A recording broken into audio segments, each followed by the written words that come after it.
Good evening. I'd like to call the City of Mount Vernon City Council meeting for September 13, 2023 to order. The time is now 7:02. Would you please stand and join me in the Pledge of Allegiance? I pledge allegiance to the flag of the United States of America and to the republic for which it stands, one nation, under God, indivisible, with liberty and justice for all. Thank you. Item C is our roll call of council members. I'll ask the clerk to call the roll, please. Councilmember Beaton? Here. Councilmember Brocksmith? Here. Councilmember Correas? Here. Councilmember Hudson? Here. Councilmember Holst? Here. Councilmember Molinar? Here. And Councilmember Morales? Here. All right, thank you. Under community comments, item 1 is a review of emails from the public. I do not believe we had any emails this week. Nope, thank you. All right, we're moving on then. Item 2 is public comment. Any person here in person that would like to make a comment, you're welcome to step forward. All right, seeing none, we'll move along. On consent agenda, we have items A, B, C, D, E, and F. These are regular council meeting minutes, committee of the whole minutes, payroll checks, claims, an agreement with Skagit County for IT, and an agreement with Skagit County Fire District number 8. I'll move for approval of our consent agenda. Thank you. Second. Motion by Mary and a second by Melissa. All those in favor, please say aye. Aye. Any opposed, same sign. Motion carries. Thank you. Under reports tonight, under committee reports, first up is our Public Works and Library Committee. That's Councilmember Gary Molinar. Gary. Thank you, Joe. Tonight we opened our meeting at 6 o'clock. First up, we had Program Coordination Division. Blaine Chesterfield gave us a little update on the 2 current city projects that are currently going on. The Army Corps of Engineers in Dike District 3, with the assistance of the City of Mount Vernon, completed a levee repair by Lions Park on August 17th. The project was a success and will protect the levee and the flood wall. Appreciate your patience while the river walk was closed during this time. The initial Park Street Pump Station design meeting was held on September 8th. The design consultant for this project is HDR Engineering Incorporated. After some initial data collection followed by alternative analysis, the 30% design will be completed early in next year. Next, Bill Borolick gave us some updates also on the status of the Hogue LaVenture Signal Project, which is probably going to be operational by October, around the first week of October. There were some out of control things that we couldn't really have looked at that kind of delayed the project, dealing with some of our different people that were working on the project coming from a company that actually went bankrupt. So and then also supply chain issues that developed during that time too. He also gave us an update on details relating to the coordinating of ADA sidewalk ramp retrofits triggered by PSE pole projects.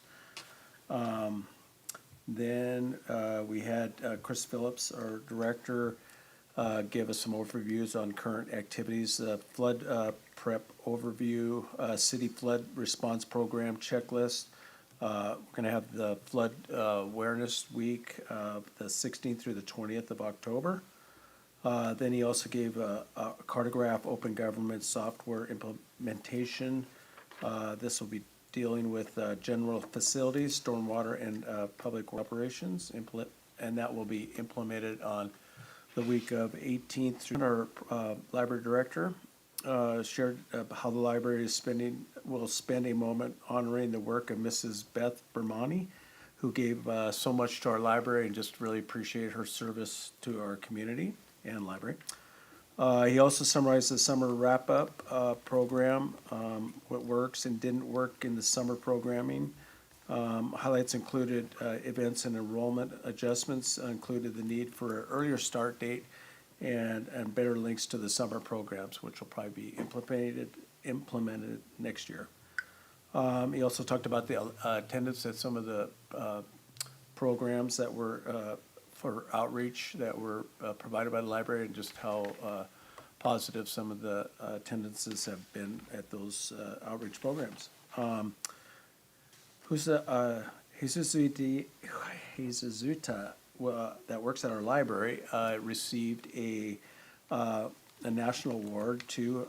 It's called the Patty Johnstone Outreach Award. So we're very proud of her work and receiving of this award.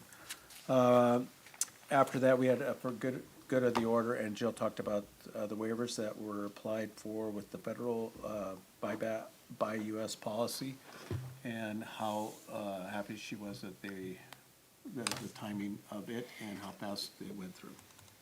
And we closed the meeting at 6:58. All right, thank you, Gary. Next up is Public Safety Committee reports. That's Councilmember Mark Holst. Mark? Good evening. I've got two Public Safety Committee reports tonight and a Committee of the Whole report tonight. So we're going to start with the August 2nd meeting. It was called to order at 6 o'clock here in council chambers. The majority of the council was present. Our first order of business was a discussion of chicken ordinance. We had been working on this ordinance for some time, and council kind of came to a consensus of, I see you guys laughing out there. Came to a consensus of a total population for any one property of 10 chickens. They have to be chickens, they can't be roosters. There's also some requirements as far as how they are kept with their coops and distance from property lines. There's a number of things in there, but later on in the month, or a couple weeks later, we did adopt the chicken ordinance that says the total population at any one residence at 10 chickens. We then went into a recap of our 4th of July happenings. It was kind of a tag team effort between our police chief Kamick and our fire chief Brights. Calls for services, there was a total of 134 calls for services on the 4th of July. 73 of those were fireworks related. Comparing that to other years, the prior year we had a total of 66, so we had about 7 more calls in 2003 than we did in 2002. 2015 was really our high call for service, where we were at 76. Of the 134 calls, the balance of 61 were made up of domestic violence calls, structural fires, hit and run accident, DUI, brush fires. There were some alarms, there was some prowling, shoplifting, just kind of normal everyday activity. So not all the calls were related to fireworks. We did discuss, there was 2 house fires. It was determined that one of those house fires was related to fireworks activity, while the other one was initially thought to be fireworks activity. It turned out that fire started inside the home and was not fireworks related. Still a tragedy for somebody to lose their home due to carelessness. We then went on to some discussion about how do we better regulate the fireworks. We have a number of tools in place. The police department issued 11 warnings, 4 fireworks citations, and they confiscated fireworks from 7 individuals. And that may sound a little light with the activity that was out there. One of the hard things to do is identify where those fireworks are coming from. The second part of that is there were other calls for services that really, if you have a domestic violence case or a hit and run accident or something along those lines, police have to respond to that before they can respond to a fireworks call. So council discussed a number of options on how do we better enforce this. We've talked about increasing fines. We've talked about a number of things, including the full ban of fireworks within the city limits of Mount Vernon. And at this point in time, nothing's really off the table. We're still in discussions about that, and no decision has been made. We then moved into some conversation about apparatus for our fire department. We have to order ambulances, we have to order fire engines. Those items wear out over time. And it used to be you'd pick up the phone, you'd order an ambulance, and 6 months later it'd show up. Or you'd order a fire truck or an engine, and 8 months later it'd show up. Unfortunately, supply chain doesn't allow for that anymore. So we're looking at anywhere between 2.5 and 3 years in order to get these items anymore. So vehicles that we had scheduled for replacement 2 or 3 years down the road, we're now having to order those today, make a deposit on those today, so that we can have them when they're needed. Had a big discussion about that, went through a whole budgeting process on how do we pay for these items. And I think the fire chief has really laid out a good plan. He's presented that to council. I think council's pretty much in agreement with it.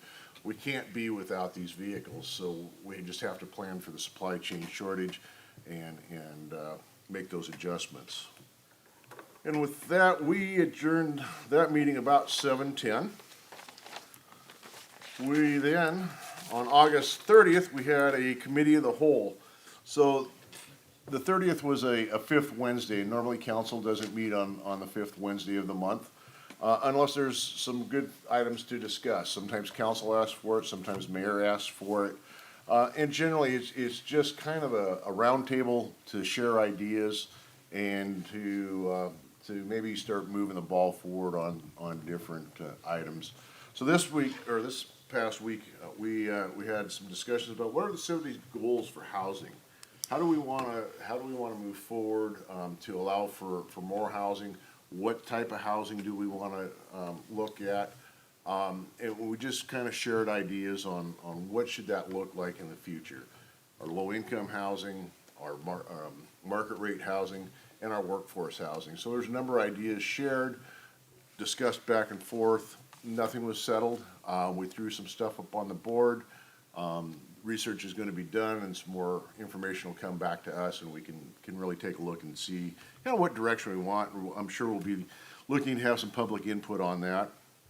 As most people are aware, there was House Bill 1590 that passed, which is a 0.1% sales tax that is dedicated to low-income housing and housing loss prevention, I guess is how you could put that. So we had a discussion on how do we want to distribute that 1590 money. Again, nothing was set in stone, nothing's been decided as a final. But we're looking at a number of the nonprofit organizations that are out there that are working with homeless or underhoused folks. And also with folks that are kind of borderline on whether they can keep their home or not. That generally is in that senior category.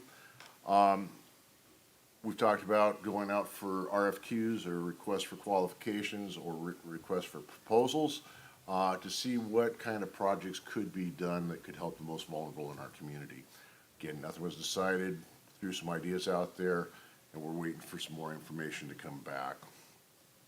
Mayor brought up the idea of creating our own housing authority. That's nothing that's set in stone. We have Skagit Housing Authority. Unfortunately, their performance hasn't been up to par. They're sitting on a number of vouchers that could be helping those that are homeless, and those vouchers aren't currently being used. Some municipalities are setting up their own housing authorities. Of course, that creates another branch of government or another department in government. Not something I think that the council's extremely excited about doing, but if we need to take on that responsibility and make sure that these dollars are being spent the way they're supposed to, it's something we have to look at. And then we looked at different models moving ahead. Also had a discussion about opioid funding. Big Pharma was sued for the opioid crisis. We're getting a bit of money back from that, and we discussed different options on how to distribute that money back into our community. And then we had some discussion about our ARPA funding, which is the American Recovery Act, and there's a couple $1 million sitting in that account, and we're trying to figure out how to best utilize that. Right now, those funds have been kind of dedicated to the Library Commons project. We may be able to pull some of those funds back and utilize those in other areas, so some ideas were shared there. We adjourned that meeting at 7:10. And then last week's meeting was extremely quick. We had some council members that were not present, and so our first order of business was to have some more fireworks discussion, but council wanted to make sure that the entire council was present to have those conversations. And so we postponed that due to some absences, and we'll take that up probably in our November meeting, as October will be dedicated to budget. We also postponed our North Star interlocal leadership agreement. The city attorney wasn't present, and there's still some items that he was working out on that. Did talk about Fire District 1. As a lot of folks know, we have a contract to provide fire service and EMS services to Fire District 1.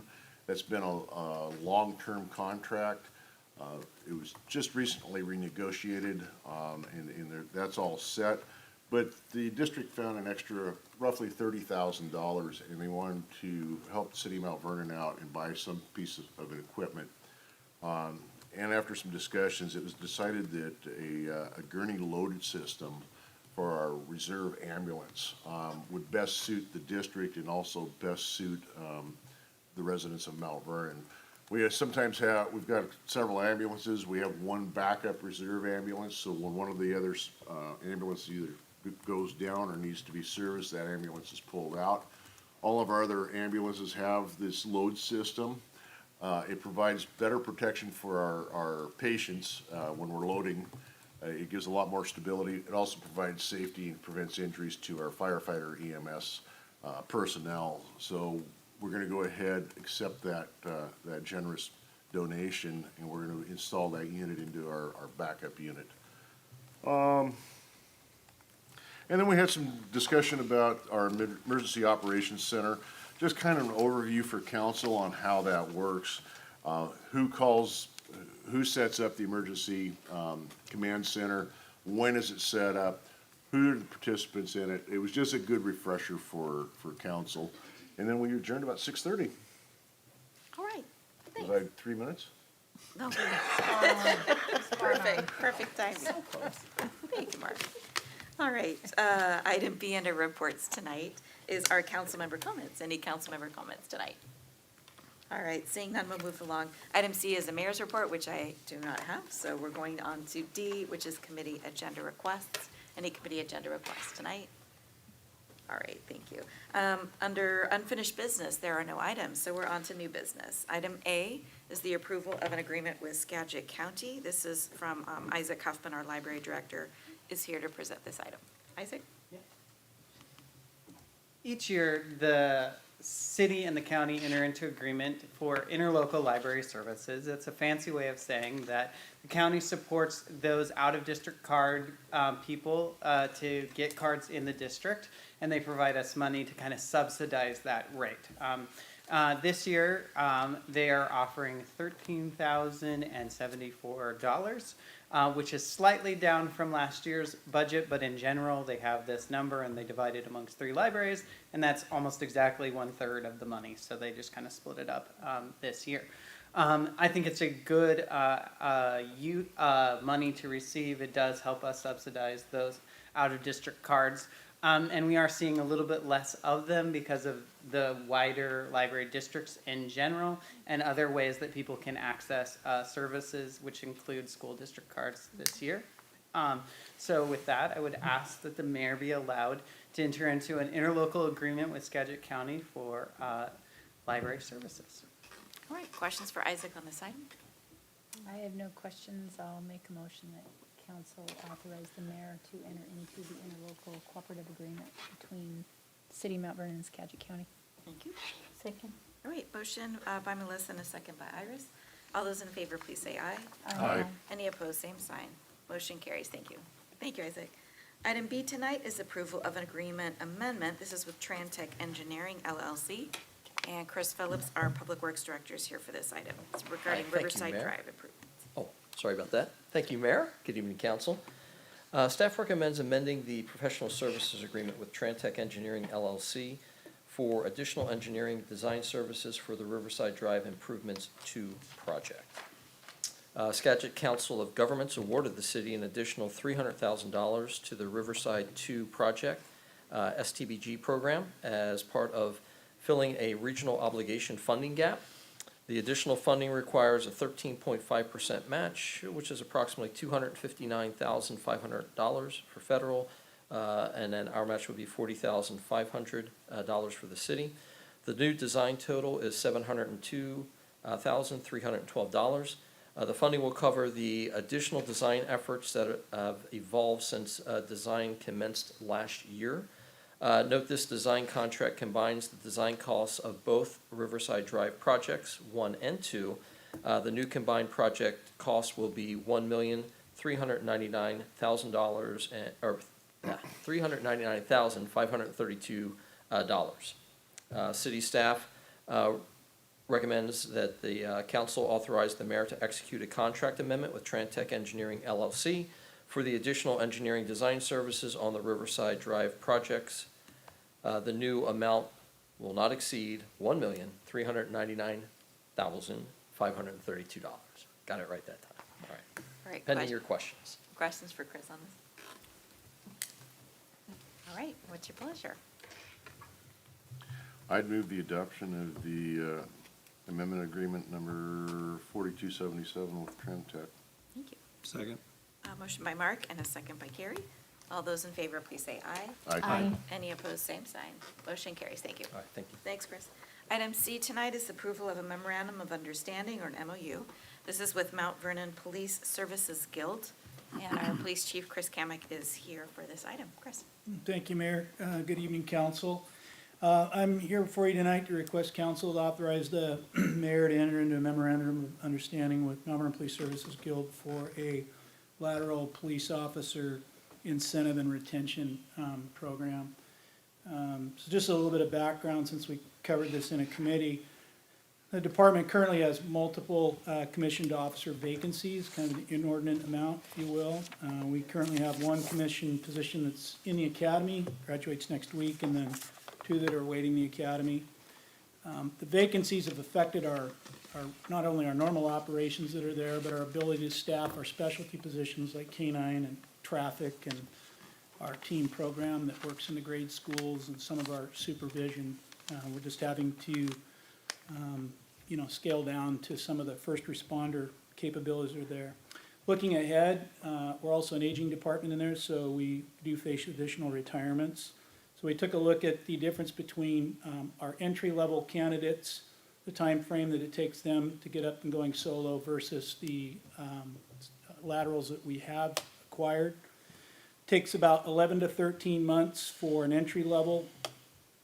So including the basic law enforcement academy fee, that's cost of about $96,000 that is there.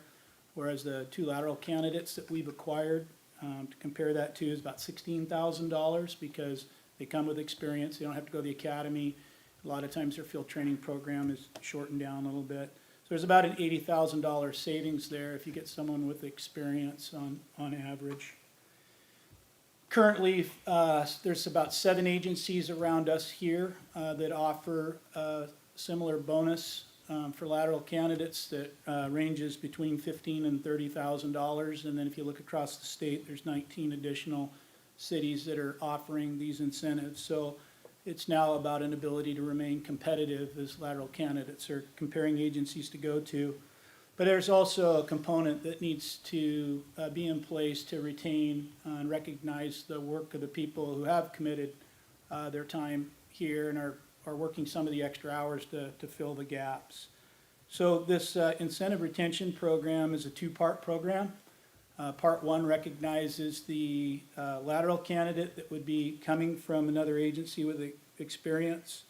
There's 2 options that lateral candidate can choose. Option 1 is $25,000, and it's broken into 3 phases. There's a phase that when they're hired, there's an amount they receive when they complete their field training, and then when they complete their probation, and it's divided. Some candidates, there's a need maybe less for money, but also for like vacation time that they may leave at their agency. So another option that they have is they can take $20,000 or 80 hours with an additional 80 hours of vacation with it, and then it's paid similarly, hiring, completion of field training, and then off of probation. The part 2 is the recognition of the staff that have been working to fill that. And the way that works is there's an additional $25,000 that goes into an account, and that it's paid out at January that following year to all the commission staff who have been off of probation. So those theoretically that have been serving during that time, the workload was there. There's also a clause in there that the individual that would receive this bonus, they leave before 3 years, that they would be obligated to pay the amount back to the city that's there. So there's, like I said, an estimated $80,000 in savings by attracting a lateral candidate versus an entry-level candidate. And so even with the bonus structure that we're proposing, we'd still be saving some money on this end. And this also isn't to say that we're going to stop looking at entry-level candidates, because there's a lot of value there as well. Just trying to remain competitive in this market with some of the experienced officers that are there. So with that, I'd be happy to answer any questions or provide any additional information, or if not, just vote. All right. Go ahead, Mark. So Chief, I know you went to a lot of work with this. I think you worked with Aaron on this, and you worked with the Guild on this. We have to do this in order to be competitive. Every municipality around us is offering incentive bonuses to come to work. They're offering incentives to stay. It's zero impact to our budget. If anything, it's actually a positive to our budget if we can hire some lateral candidates. I know that we'll continue to look for those entry levels. But just like any other business or any other workforce right now, it's hard to get new people coming into certain trades, and law enforcement is one of those. So I think it's very creative and innovative. The way you've structured this is a little different than some of the other agencies, where you're offering some vacation time rather than all money. You're offering some incentive for the folks that are already here to stay here. So I think you've done a really good job of putting this together, and all those that helped you do that. So thank you. Thank you. And Aaron deserves credit for that genius. So. Any other questions for Chief on this item? No, I'd just like to say it's time. We see the need and understand the position that we're in, and this is too important for us to put it off anymore or just even not entertain it. So thank you again for the work you did. I would like to move that we authorize the mayor to enter into the MOU with the Mount Vernon Police Services Guild for lateral police officer and retention bonus program. Thank you. Yes, I'd like to second the motion. That would be a motion by Mary and a second by Iris. All those in favor, please say aye. Aye. Any opposed, same sign. All right, motion carries. Thank you. Thank you, Chief, and thank you, Aaron, for all of that great work to get that through. All right, that is our end of our regularly scheduled agenda items. There is no need for an executive session tonight, so we will now be adjourned at 7:30.